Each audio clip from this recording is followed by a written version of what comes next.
네, 여러분 안녕하세요. 강필생입니다. 오늘은 25년 12월에 있는 한국철도공사 전기통신 토목 채용 자기소개서 작성법 안내해 드리려고 이렇게 영상을 촬영을 합니다.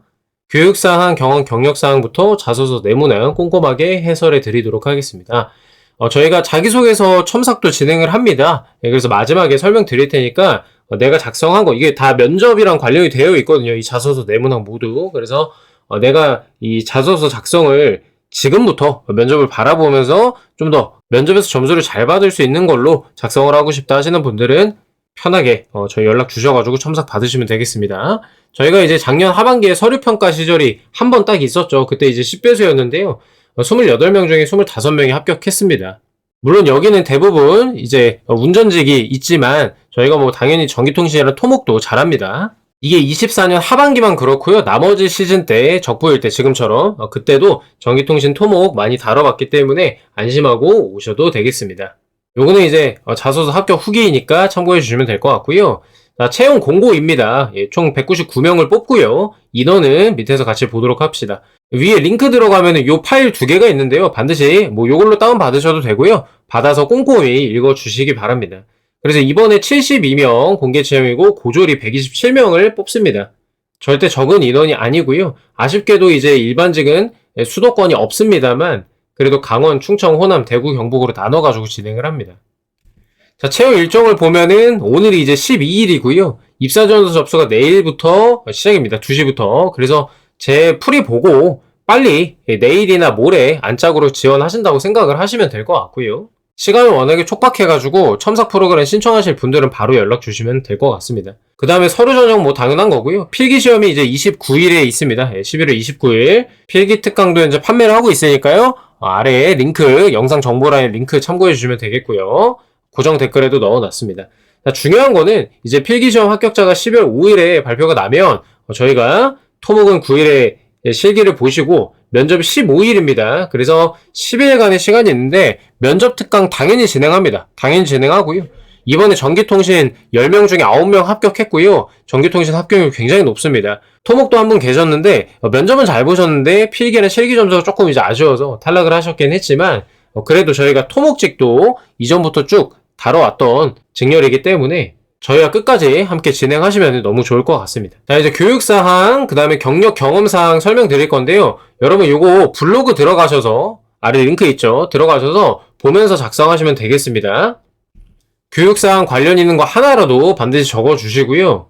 공란으로 비워두면 이게 불성실 문제로 보일 수 있어서 적부는 통과할 수 있지만 면접 때 조금 문제가 될 수도 있다. 면접관 이런 거 왜 안 적었냐고 물어볼 수도 있고요. 경험 경력사항도 비슷합니다. 그래서 작성 안 하면 자기소개서나 답변 들어보면 근무 경력이 있는 것 같은데 왜 작성 안 했냐? 라고 물어봅니다. 물어볼 때가 있어서 빠져나갈 방법이 없거든요. 실수로 누락했다고 하는 게 최선인데 면접관이 당연히 안 좋아합니다. 그래서 이렇게 멈춰가지고 보고 작성해 주시면 되겠고요. 어렵지 않습니다. 그러니까 본인이 어떤 기관에서 어떤 내용으로 근무를 했는지 간단하게 써주시면 되고요. 보시다시피 아르바이트도 괜찮고 팀 프로젝트도 괜찮습니다. 직무랑 관련이 있으면 되는 겁니다. 자기소개서 봅시다. 문항당 700에서 1000자이고요. 하나하나 면접 문항이라고 봐도 무방할 정도입니다. 그래서 면접 준비한다 생각하고 처음부터 소재 잘 골라서 써주시면 되겠고요. 여기 나와 있는 거 좀 잘 읽어봐 주시고요. 네, 여러분들 이거 좀 강조하고 싶은데 군 경험 쓰셔도 됩니다. 특히 남자분들 이게 적부 통과 사례 자주 있고요. 이것 때문에 불합격하지 않거든요. 여러분이 병사라고만 안 하시면 돼요. 병사라고만. 남자인 거 티만 안 내주시면 됩니다. 자, 그 다음에 여러분 이거 꼭 좀 문항 마지막에 입사호법 안 쓰셔도 되고요. 자소서는 배운 점이 더 중요하다. 그러니까 쓸 거면 입사호법 쓰지 마시고 뭐 배웠는지나 쓰세요. 그렇죠? 그래서 입사 후에도 어쩌고저쩌고 쓰는 거 지양합시다. 지양. 저희가 4번 문항에서는 잠깐 쓰긴 하는데 나머지 문항에서 일부러 아예 다 뺐거든요. 그 점 감안해서 봐주시면 될 것 같습니다. 자, 문항 1번입니다. 기존의 방법이나 관행으로는 해결이 어렵던 문제에서 새로운 시각 접근 방식을 통해 문제를 개선하고 성과를 낸 경험. 당연히 문제 해결 능력이고요. 창의적 문제 해결 능력이라고 보시면 되겠습니다. 그래서 문제 해결 과정과 창의적 사고를 평가하기 위함이고요. 기존 방식의 한계가 뭐냐? 그래서 어떤 시도를 했고 어떤 성과가 있었습니다. 세 단계로 써주시면 끝이 나겠죠. 간단합니다. 그래서 문제 해결 능력, 정보 능력, 조직이해 능력을 평가하는 문항이라고 보시면 되겠고요. 자, 작성 방향. 저희는 뭐 스타 기법, 스카 기법이라고도 하는데 상황, 과제, 행동 결과, 상황, 위기, 행동 결과 이런 식으로 핵심은 새로운 시각과 접근 방식을 구체적으로 써주셔야 되는 거고요. 왜 그렇게 했는지에 대한 근거도 설명이 돼야 되겠습니다. 상황, 기존의 방법이나 관행이 무슨 한계가 있었는지. 그래서 이러이러한 문제가 발생했다. 기존 방식대로 했더니 문제가 생겼다. 가능하다면 객관적인 근거, 이 문제란 시간 낭비, 품질 저하, 안전 위험 등으로 같이 제시를 해주시고요. 과제, 어떤 목표를 세우고 어떤 관점에서 접근했는지를 써주시면 되겠습니다. 기존에는 증상 중심으로 확인했지만 저는 원인 데이터를 추적하는 방식으로 바꿨다. 뭐 이런 식이 되겠죠. 자, 행동, 새로운 접근 방식이 뭐였는지 구체적으로 써주셔야 되고요. 협업, 매뉴얼 보완, 시범 운영 등 이 실행하는 과정 중심으로 풀어주시기 바랍니다. 당연히 어떤 근거로 이 방법을 선택했는지 설명해주면 근거가 더 단단해지겠죠. 설득력이 올라가겠고요. 자, 결과는 당연히 객관된 수치나 객관적 변화를 써줘야 됩니다. 시간 얼마 단축, 몇 프로 감소, 몇 건 감소 이렇게 수치화할 수 있으면 가장 좋습니다. 만약에 뭐 분량이 좀 남는다 하시면은 배운 점, 뭐 향후에 어떻게 적용할 건지까지 덧붙여 주시면 될 것 같고요. 저는 이제 학교 프로젝트 사례랑 아르바이트 사례를 준비를 해왔는데 제가 각각의 예시는 하나씩만 볼 테니까 나머지는 블로그 들어가서 봐주시면 좋을 것 같습니다. 자, 학교 프로젝트 사례를 좀 보면요. 지역 소상공인 매출 증대 방안이라고 약간 좀 사무직틱하긴 해요. 여러분들이 이제 본인 프로젝트 하신 거에 맞춰서 바꿔주시면 되겠습니다. 두 가지식으로 창의적 아이디어 제시로 매출 20% 높였다는 얘기를 써줬고요. 기존과 달리한 점과 이유. 초기에는 전년도 조사 자료를 참고해 동일한 설문 방식으로 하려 했는데 만족도 위주의 폐쇄형 문항으로 구성이 되어 있어서 실제 어려움 파악하기가 힘들다고 판단을 했어요. 굉장히 유의미한 얘기고요. 그래서 내가 어떻게 했니? 새로운 접근 방식으로 정량, 정성을 합쳐서 했다. 그러니까 객관식과 주관식 합쳐서 했다라는 얘기가 되겠습니다. 객관식 설문에 인터뷰를 추가해가지고 이렇게 했다. 그래서 인터뷰했고요. 이런 소상공인들의 고충을 알게 됐다. 그래서 내가 이걸 기반으로 이렇게 행동을 했고요. 그 결과 이런 효과가 있었습니다. 라고 작성해 주시면 끝나는 겁니다.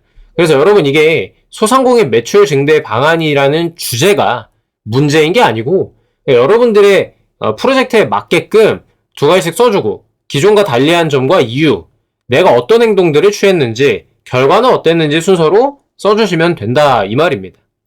할만하죠? 이 틀을 갖춰가지고 작성해주면 되겠습니다. 그 다음 2번입니다. 변화하는 상황이라니까 변화가 나와야 되고요. 적응에 어려움을 겪는 동료도 등장을 해야 되고 내가 적극적으로 도와준 거 변화가 극복됐다는 걸로 마무리해 주시면 된다라는 겁니다. 조직 내 대인관계 능력이랑 적응 역량, 적응 지원 역량 이게 면접에서도 조직에 적응하지 못하는 동료를 도와준 경험이 자주 나오거든요.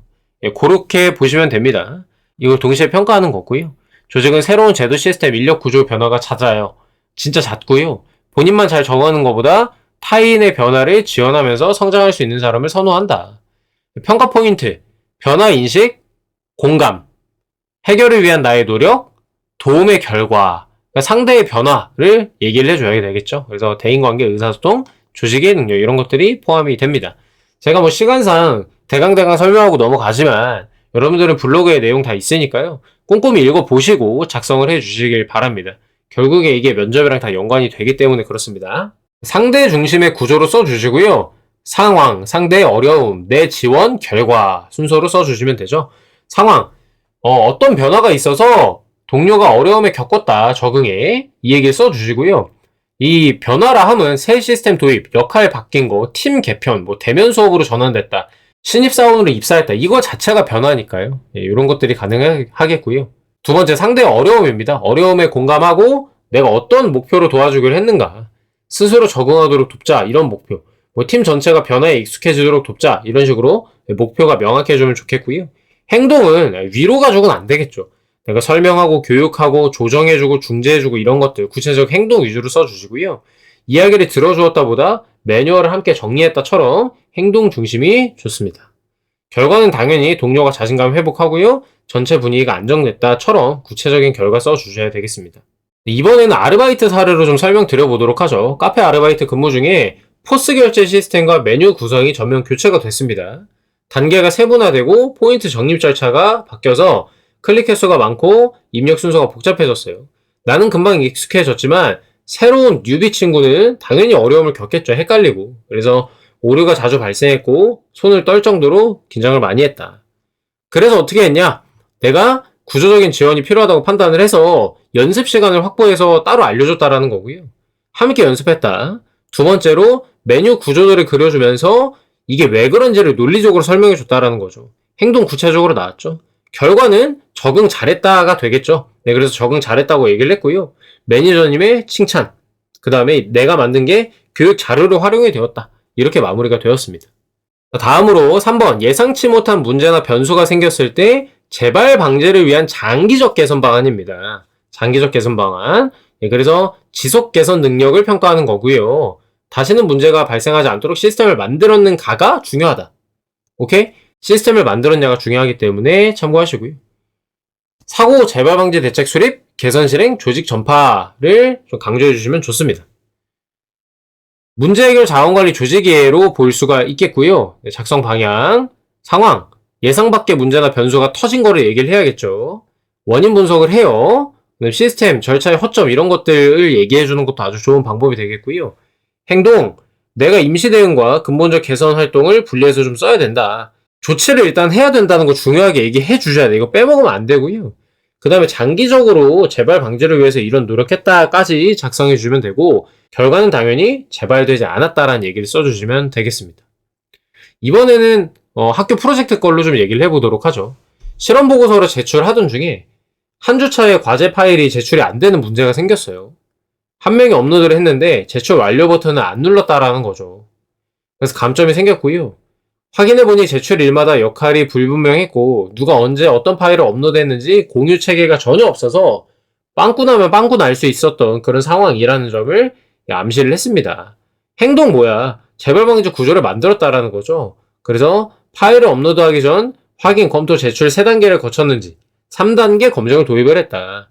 실험 담당자가 초안 작성, 두 번째로 다른 팀원이 검토 및 오탈자, 내가 제출하고 제출하면 캡처를 단톡방에 공유하는 방식으로 이렇게 업무를 착착착 진행을 했다. 이 말이 되겠습니다. 또한 보고서 관리표를 엑셀로 만들어가지고 이렇게 했다. 한 번의 실수가 팀 전체의 신뢰로 이어진다며 설득을 했다. 당연히 재발 방지 해피엔딩이 되겠죠. 그래서 역할 분담이 명확해지면서 체계를 유지한 결과 제출 누락 단 한 번도 안 생겼다. 안정적으로 보고서를 제출할 수 있었고요. 가장 체계적으로 운영한 팀의 사례다라고 언급하실 정도로 칭찬을 받았다라고 쓸 수가 있는 겁니다. 자, 마지막으로 핵심 가치 나왔습니다. 안전, 혁신, 소통, 신뢰인데요. 내가 중요하게 생각하는 가치 하나 정해주시고요. 실천을 위한 노력 작성해주시면 끝나는 문제입니다. 근데 내가 중요하게 생각하는 가치 얘기하면서 왜 내가 그 가치를 가장 중요하게 생각하는지 이유를 좀 얘기해 주셔야 되고요. 그 다음에 내가 그 가치를 실천하기 위해 어떤 노력을 해왔는가. 그러니까 사실 what이랑 how를 굳이 구분해서 작성하실 필요는 전혀 없고요. 그래서 어떤 생각을 가지고 살았냐, 그래서 어떻게 행동했냐, 이기 때문에 그냥 이제 같이 뭉뚱그려가지고 작성하셔도 크게 문제가 되지는 않을 것 같습니다. 그 다음에 실천 결과, 변화 및 배운 점 작성해주고 마무리해주시면 되는 문항이었습니다. 그렇게 어렵지는 않고요. 다만 이 가치들이 추상적인 것이기 때문에 얘기하기가 조금 어려울 수도 있습니다. 예, 그러니까 답변지 잘 참고해가지고 작성해주시면 되겠습니다. 그래서 나의 핵심 가치랑 코레일의 핵심 가치가 일치하는지, 즉 로얄티를 보기 위한 질문이니까 참고해 주시고요. 자, 안전을 가장 대표적이잖아, 안전이. 그죠? 그래서 요거를 갖다가 좀 봐보도록 하고요. 예전에 혁신 가져다 놨습니다. 그래서 소통이랑 신뢰를 쓰고 싶으시면은 그거는 좀 생각을 해서 작성해 주시면 좋을 것 같고요. 자, 안전이 가치의 출발점이다. 왜? 결과를 만들어내는 과정에서 모두가 안전하게 일할 수 있는 환경이다. 실험 중 있었던 사건을 계기로 확고해졌다. 궁금하죠? 이 사람이 왜 그런 생각을 갖추게 됐는지. 고온 장비를 하는 실험을 하던 중에 일부 팀원이 장갑을 안 쓰고 했어요. 근데 나는 이걸 보자마자 이렇게 조치를 했다라는 것이고요. 고온 특성상 한순간의 부주의가 사고로 이어질 수 있기 때문에 그렇다는 거를 설득을 했다. 사고 예방이 모두의 책임이 아니겠냐? 라면서 접근을 했다라는 거고요. 점검, 보호장비 착용, 작업 확인에 점검표를 만들어서 매번 체크를 했다라는 겁니다. 당연히 사고가 일어나지 않았다라고 얘기를 해야겠죠. 그러니까 이 문항의 핵심은 모두가 안전하게 일할 수 있는 환경을 만드는 게 중요하기 때문이다. 왜냐? 이 사소한 실수 하나가 곧장 안전사고, 즉 생명의 위협으로 이어질 수 있기 때문에 그래서 이렇게 행동했다는 거고요. 그 결과로 사고 없이 마무리할 수 있었다 얘기할 수 있고요. 이 문항에선 특별히 이제 배운 점과 입사 후 포부도 한번 보여드리려고 붙여놓기는 했습니다. 배운 점까지만 얘기해 주셔도 저는 좋을 것 같고요. 분량을 좀 마저 채우고 싶다 하시면 입사 후 포부까지 하셔도 크게 문제는 되지 않을 것 같습니다. 자, 혁신도 지금 보시면은 이제 포스기 관련한 거 카페에서 매출 향상을 위해 본인이 노력한 경험을 가져다가 이렇게 썼습니다. 이것도 좀 참고해 주시면 좋을 것 같습니다. 자, 이렇게 해서 간단하게 문항들 살펴봤고요. 자세한 거는 저희 블로그에 들어가시면은 꼼꼼히 읽어보시면 금방 작성하실 수 있으니까 제가 안 다룬 예시들까지 꼭 좀 참고해가지고 작성해주시면 좋겠습니다. 자, 그럼 마지막으로 저희 첨삭 프로그램 간단하게 소개를 좀 드리도록 하겠습니다. 말씀드렸다시피 그 적부이기는 합니다만 결국에 이거 하나하나가 면접 문항으로 봐도 손색이 없기 때문에 미리부터 준비를 잘 해주자는 취지이고요. 그래서 저랑 이루다 코치님이 진행을 할 것이고 저는 직업상담사 철도교통안전관리자 철도공체 출신이고요. 이루다 코치님은 면접 자소서 대표 강사이시고 직업상담사이자 취업 전문 상담사 자격을 이수를 하셨고 이제 이루다 코치님도 마찬가지로 철도교통안전관리자 자격이 있으십니다. 그렇게 보시면 되겠고요. 참여를 희망하실 경우에는 오픈 채팅 들어오셔가지고 아래에 링크 있거든요. 그래서 코레일 첨삭이라고 카톡을 하나 보내주시면 되겠습니다. 자, 저희는 지금 보신 것처럼 스타, 스카, 그리고 why, what, how, 리절트 보여드린 것처럼 포맷이라는 이런 틀에 맞게끔 작성을 합니다. 그래야 면접관들도 글이 잘 읽히기 때문이에요. 그 다음에 단어 및 문장의 짜임새를 어떻게 바꾸면 좋을지 판단도 하고요. 결국에 NCS 채용 기반에 맞게 제가 위에 작성해 놨듯이 각각의 문항에서 측정하고자 하는 역량이 있단 말이에요. 그래서 그런 분들을 근거로 해가지고 피드백을 해드릴 예정입니다. 자, 대필은 하지 않는다. 대필은 노베이스 작성입니다. 그래서 경험, 경력상 저희한테 보내주고 너네가 알아서 써주라 이런 건 하지는 않고요. 왜냐? 다른 것보다도 저희는 공공기관 직원이라면 그 정도 문서 작성, 내가 생각하는 바에 따라서 내 자기소개서를 작성할 정도의 문서 작성 능력은 돼야 한다라고 생각을 하기 때문입니다. 그래서 그렇게 보시면 되겠고요. 어쨌든 그래서 저희가 이제 이 풀이를 참고해서 완성도 높게 보내주실 경우에는 바로 제출할 수 있는 수준으로 문장 같은 거 다 고쳐가지고 보내드릴 예정입니다. 자, 그 다음에 저희가 첨삭 1회이긴 합니다만 사실상 바로 이제 제출할 수 있는 수준으로 하기 때문에 분쟁 방지 때문에 그래요. 소재를 바꾼다거나 기존에 협의했던 스토리랑 다른 내용으로 작성을 다시 해달라고 요청하시는 경우 이런 것들은 공수가 또 들어가는 거기 때문에 이건 문항당 3만원씩 비용이 있습니다. 하지만 그럴 일 없게 하자는 게 가장 큰 취지이고요. 자, 그래서 문항당 55,000원인데 4개를 한꺼번에 다 하시면 187,000원으로 통 크게 할인을 해가지고 진행한다 라고 알고 계시면 되겠습니다. 자, 저희가 첨삭전 읽어보고 궁금한 점 꼼꼼하게 여쭤보면서 진행을 할 거기 때문에요. 원샷 원킬 할 수 있도록 최선을 다하겠다라고 이해해 주시면 되겠고요. 소요 기간이 4일인데 지금 임박했잖아요. 그래서 받으면 바로바로 진행할 거다라는 점 좀 참고해 주시고요.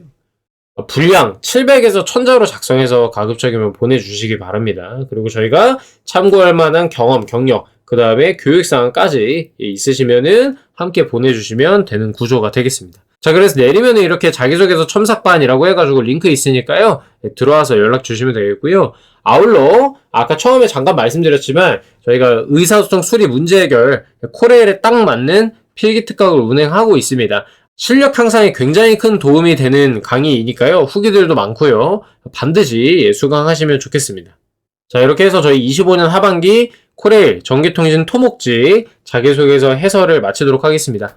첨삭 받으실 분들은 연락 주시고 필기특강 들으실 분들도 연락 주시고 그 다음 영상은 저희가 필기시험 보시는 날 면접특강 홍보 영상으로 다시 인사드리도록 하겠습니다. 영상 보느라 고생 많으셨고요. 여러분의 건승을 기원합니다. 감사합니다.